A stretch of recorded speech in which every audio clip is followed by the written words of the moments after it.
Waiting at a light. It's morning now. We got 7:10. Oops, 7:10. Wrong screen. Showing the inside of the car. There's a little light. A map light, very dim.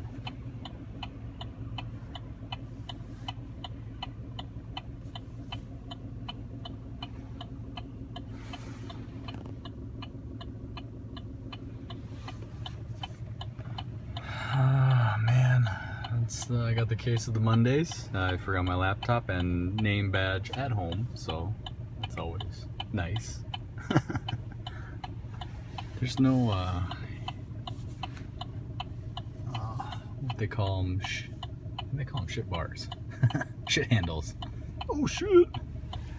They got one on that side, but not on the driver's side, which is interesting. So yeah, that's kind of the inside view. In a nighttime setting.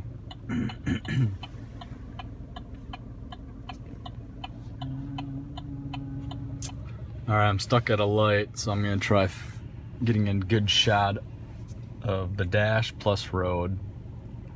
This is freehanding, so I apologize. I'm gonna hammer the gas just to show you what the power band, the torque, and the acceleration is like. That looks like I'm still stuck here for a little bit. Alright, now we're back. It's finally yellow. Let's see if we can go now.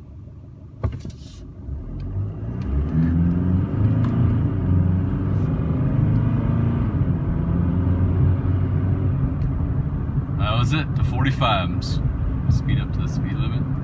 And if you look at the rear view mirror, see quite a few cars back there. Obviously they're not racing me or anything, but it accelerates beautifully, long story short. Kind of a cool setting to drive in. Nice and hazy.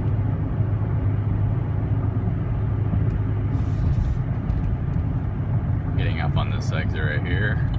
It's a nice sweeping clover, so I kind of like this. I'd push it, but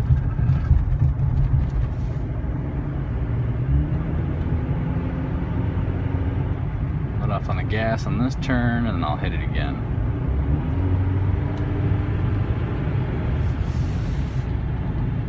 No problem. Pretty dope.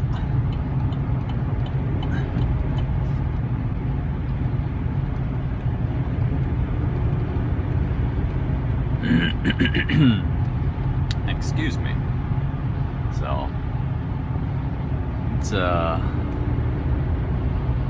pleasure to drive this thing. It does.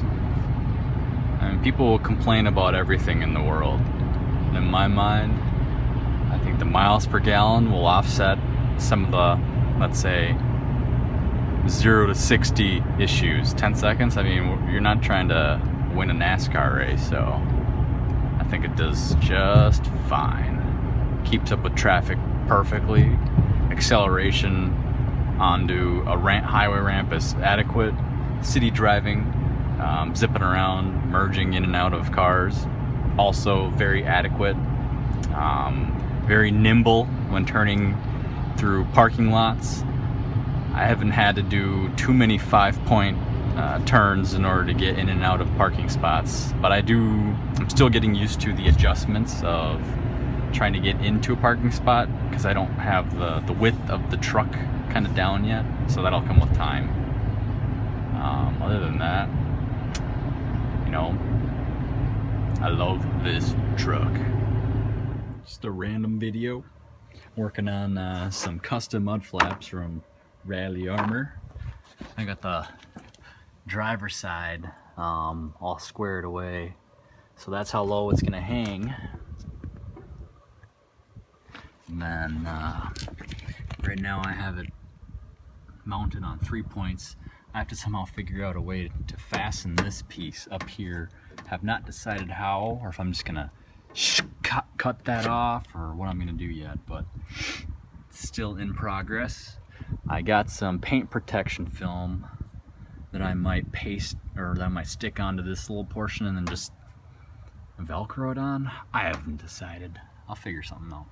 But yeah, that's kind of where I'm where this stands. Pretty cool. So yeah, just a weekend project. Custom Rallyarmor, 28 bucks plus $10 shipping. And the reason I picked this over the other kind, the other mud flaps always overlap with the body panel about that far, and it ruins, in my opinion, it ruins, and crap gets stuck always between the rubber molding and the paint. I like this design better because there's nothing touching this side. So that's why I went with this Rallyarmor. So here's what I got going on.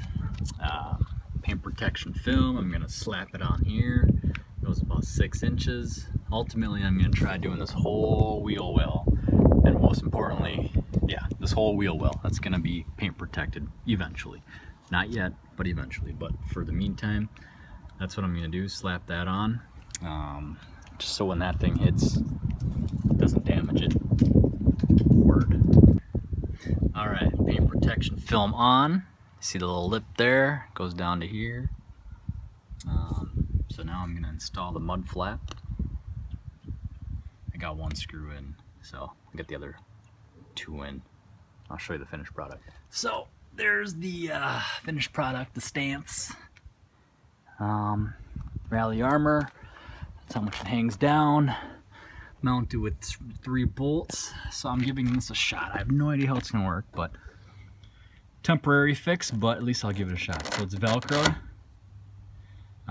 They have a stronger Velcro if this doesn't work, so I'm just gonna give this about a month and see how it holds up. Velcro always fails, so I'm guessing it won't hold up that well. There's a gap right there, but at least I'll be able to pull this and clean it. That's that one side. Walk over to the other side. And same setup. Hangs about the same level. Most difficult part about this install was literally getting this thing to sit correctly. Plus I got the same Velcro setup here. So I'll give that a month. Give a good month on it. But here, that's what it looks like. I have not done the fronts. That's gonna be next week's project. I just got the rears. It might look goofy, but at least it's not gonna spray people while I'm driving. So there's that, man. Thanks for tuning in. All right, lastly, you're probably wondering, how in the world did I get those screws to match up so nicely, right? So this is what I did. Took a piece of paper, literally a piece of paper, and then I butt this up against the screws, like so. Oh, let me take out my glove. Sorry. I put this up against the screws.